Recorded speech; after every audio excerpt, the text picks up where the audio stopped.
The first cross-cultural research that I did was in South Africa. And I'd studied abroad in South Africa for a year as an undergraduate. And you really can't spend any time in probably any part of sub-Saharan Africa without noticing or being affected by the impact of HIV and AIDS in these communities.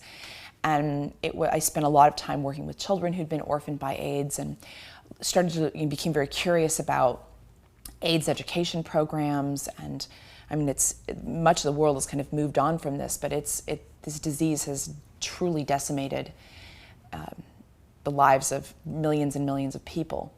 So I wanted to figure out how to do some research that would be productive.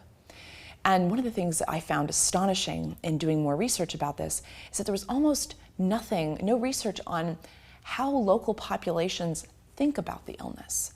What do they think causes it?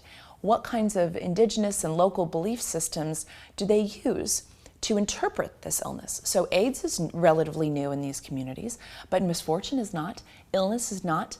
There are local belief systems to explain all manner of misfortune. Witchcraft, in this context, would be the most salient. And so I was interested in how people bring witchcraft explanations to bear to understand AIDS, but also how they reconcile it with this huge amount of information that's now available, Western biomedical interpretations or explanations for what causes AIDS. So how do you integrate a germ theory with witchcraft? How does that work? Well, it turns out from the perspective of public health, many scientists have viewed this as impossibly inconsistent and incompatible, that there's no way that witchcraft causes AIDS from a scientific perspective, and of course that's true, but that in fact the use of witchcraft to explain AIDS was counterproductive and was doing damage. And so I did some research I started out with ethnography and did quite an extensive amount of ethnography, witchcraft is a very contextually based belief system. You really have to get the nuances of the belief system right to study this. So I started out with ethnography, and then I did some experimental research to look at how people integrated witchcraft and biomedical explanations for AIDS. And sure enough, I found that they're not psychologically incompatible whatsoever. And in fact, they're applied to explain multiple levels of causality.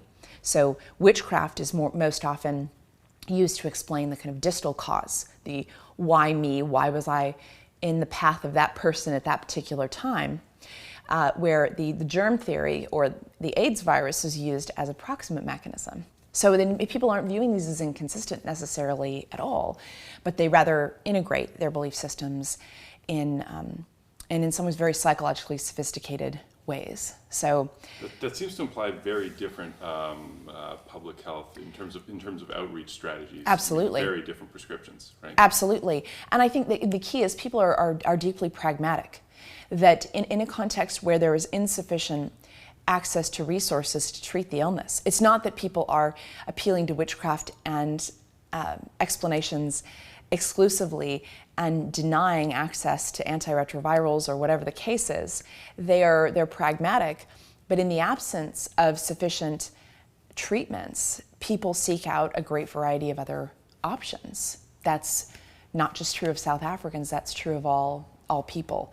So we're pragmatic, and we seek out lots of different ways to explain the outcomes in events in our lives.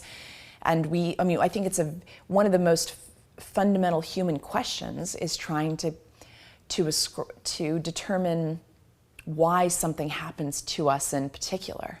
And science isn't really great about that, right? So you try to explain to someone, why did you get cancer, right? Well, you can explain how that happened, but and to some degree you could explain statistically, genetically, why you're perhaps more predisposed, but it doesn't really get at that kind of the devastation of that personal experience, and the idea that you were just a victim of some stochastic random process it's not very psychologically satisfying to people. So religious and supernatural explanations they do a lot of that work, not for every person, but for a lot of people.